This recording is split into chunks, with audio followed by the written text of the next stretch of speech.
What's going on, Dolphins? It is your boy Dillon, and I am here to do one of my quick hit scouting report videos. This one is a double header. It is the New York Jets and the New Orleans Saints. So let's go ahead and jump right into it. So they played each other. Obviously, they are both still on our schedule. We play the Jets this upcoming week and then the Saints the following week. So Saints get their 6th win, moving to 6-7 on the season, dropping the Jets to 3-10. They won by a margin of 30-9.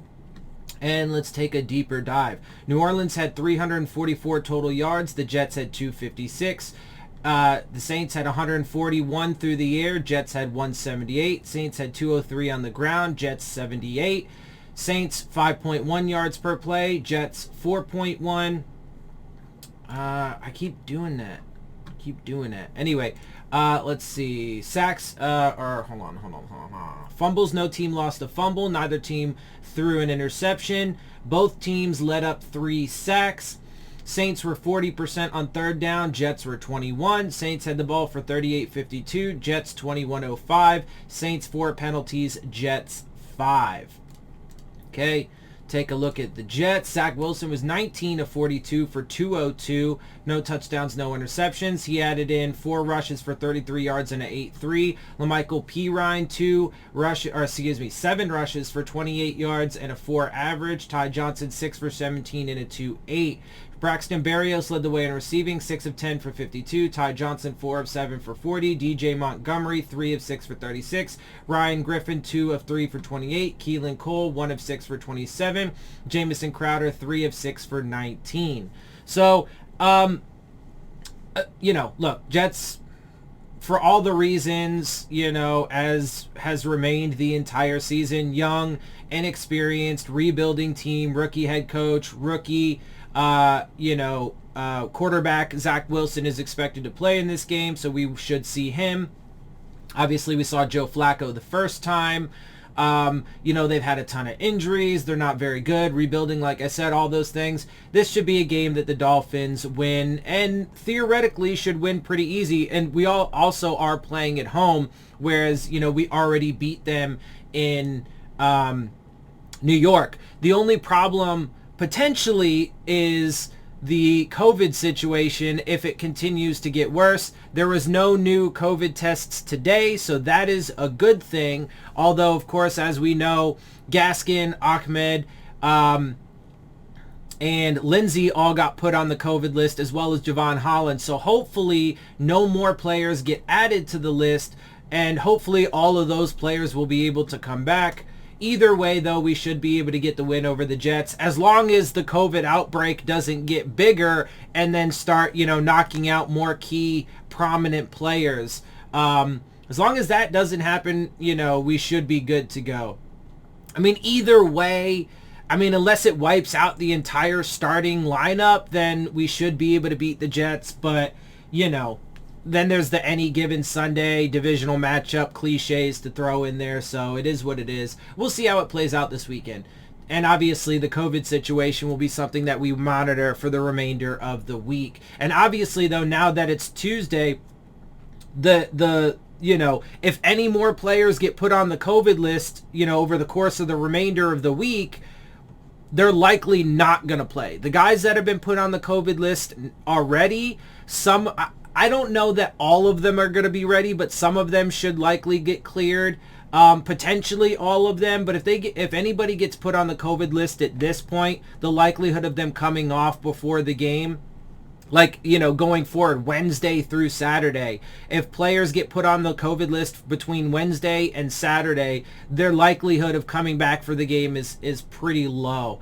Also, though, yesterday, I think the NFL had 30-something, 34, 36 COVID positive tests throughout the entire league, up to yesterday or whatever. Today, they're up to 75. So the NFL is having a pretty significant outbreak as a whole. So, again, something to keep an eye on. Anyway, moving on to the Saints. Taysom Hill was 15 of 21, 175 yards. No touchdowns, no interceptions. Alvin Kamara was 27 for 120 yards, a touchdown, and a 4.4. Taysom Hill added 11 rushes for 73 yards, 2 touchdowns, and a 6.6. Tony Jones 6 for 10 yards and a 1.7.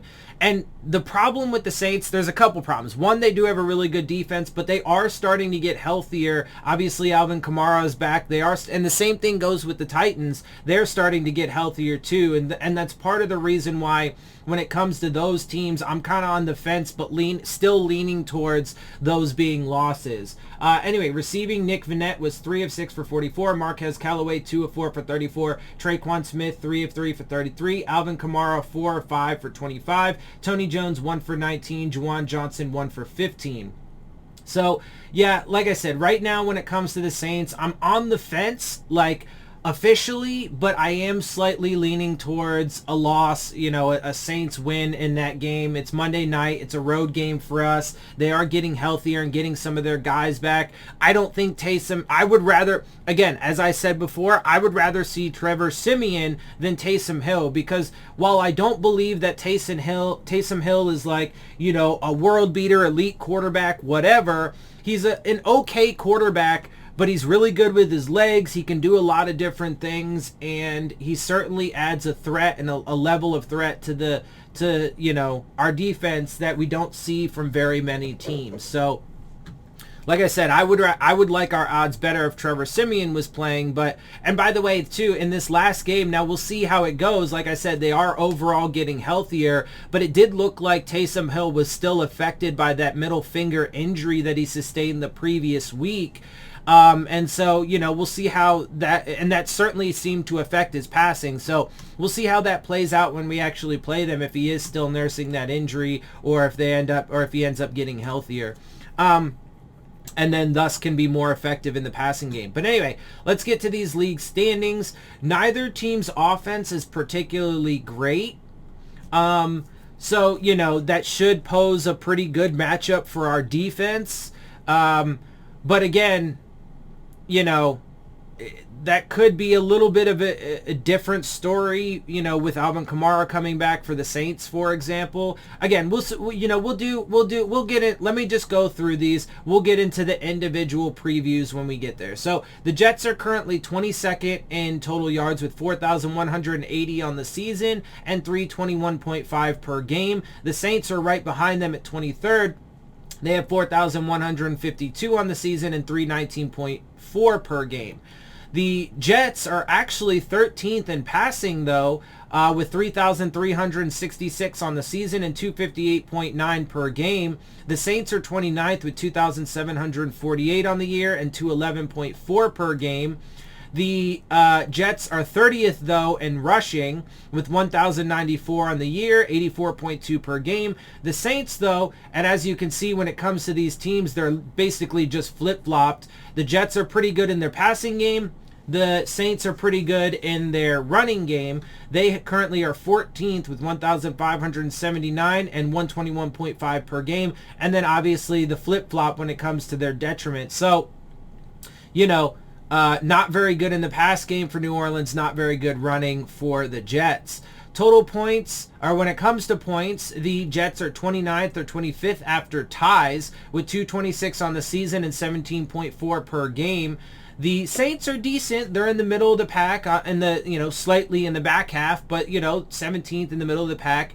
14th after ties. They're 304 on the season and 23.4 per game. Again, though, when it comes to the Saints, this is one of the reasons why I'm leaning towards them slightly. I'm on the fence, but still leaning towards them, because the Dolphins have yet to really prove that, they can consistently, let's say, make it to the league average in points per game, which is roughly about 24. They had 33 the last game or whatever, right? Against, I think it was against the Giants, right? And then they hit 28 one other time. But other than that, and obviously their points per game, the Dolphins' points per game average is about 19 something, just under 20 points. So, if we are able to get to 20, 21 points, but they score 23, 24, then obviously we lose. So now, neither team is particularly great on third down offense. The Jets are 20th at 38.4. The Saints are 21st at 38%. defensively, and this is where it gets tough for the Dolphins, especially when it comes to the Saints. But let's take a look at this. The Jets, not so much. Again, they actually started the first 4 games really hot and were doing really well, and then pretty much just fell off a cliff ever since then. So, Jets not doing very good. Again, even though our offense has had, its struggles, they should still be able to put up more points than the Jets do. Right? So anyway, they're currently giving up 392.8 yards per game, which is 31st. The Saints, on the other hand, are 11th at 339.5. The Jets are 27th in passing, 272.5 per game. The Saints are 20th at 259.3, and that would be an area in which we might be able to expose that Saints defense. Ironically enough, though, they're good in passes defense. We'll get there in a minute. Even though they give up a ton of yards, they're pretty good in getting passes defensed. They're pretty good at interceptions. We'll get to that in a minute, though. Rushing yards per game, the Jets are 29th at 138.8. The Saints are 6th, so good luck running on them, especially with the way that we run the ball, our lack of commitment, our lack of production. They're only surrendering 95 yards on the season. When it comes to points, the Jets are currently 32nd or 28th after ties with 30.5 points per game allowed. The Saints are giving up 21.9, which is currently 11th or 10th after ties. So again, going to be kind of tough there. And if we can score 22 points and they score 23.4, well then again, still, so it's going to be a tough matchup. I do not think the Dolphins are going to win out. I still now I'm going to make my playoffs video whatever tomorrow, but I still think that their ceiling, just like but my original and my revised prediction, I think that their ceiling is still 9-8. I think that their floor is still 6-11. There is still some chance they could lose the last 4 games, although I don't think that's going to happen. I think that they will win against the Jets. But that last stretch of 3 games, the Saints, the Titans, and the Patriots are certainly not gimmies by any stretch of the imagination. And while I am on the fence about the Tennessee and the Saints game, I am still leaning towards them. So, it could fall somewhere between my original 6-11 and 9-8 predictions. Anyway, when it comes to takeaways, the Jets are not very good. They only have 9 on the season. That's 31st or 17th after ties. The Saints are pretty good, though. They have 17 on the year, which is 16th or 11th after ties. Interceptions, Jets are terrible. They're dead last or 15th after ties with 4 on the year. The Saints are 8th, though, 5th after ties with 14 on the season. When it comes to fumbles, neither team is particularly good. The Jets are a little bit better. They're 26th with 5 on the season, 8th after ties. The Saints are currently 31st with 3 or 10th after ties. When it comes to sacks, the Jets are kind of in the middle of the pack there, and at 17, 8th after ties with 30. The Saints are a little bit behind them, 21st on the year with 29, 9th after ties. When it comes to passes defense, Jets not very good. They're 28th, 21st after ties with 43. The Saints, though, as I mentioned, are good. They have 65 on the season, which is currently 5th. Now, when it comes to third down defense, Jets not particularly great. They're giving up 43%, but the Saints are pretty good. They're 10th in the league, only allowing 37.9. So again, it's going to be a tough matchup for the Dolphins when it comes to the Saints.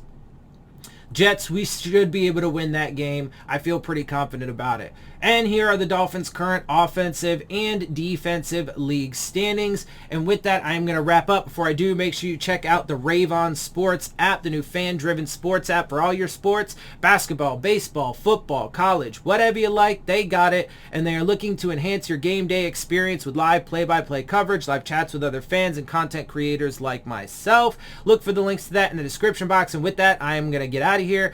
I hope you guys appreciate my perspective. If you do, make sure you hit the subscribe button, make sure you hit the like button, make sure you hit the bell if you want to get the alerts. Share my channel and videos with your friends and family. Leave your questions, comments, and concerns down in the comments section. And of course, as always, follow me on Twitter at DillonTartaro, as well as Instagram at Dolphins_with_Dillon. And with that, I'm out. I'll see y'all soon. Fins up.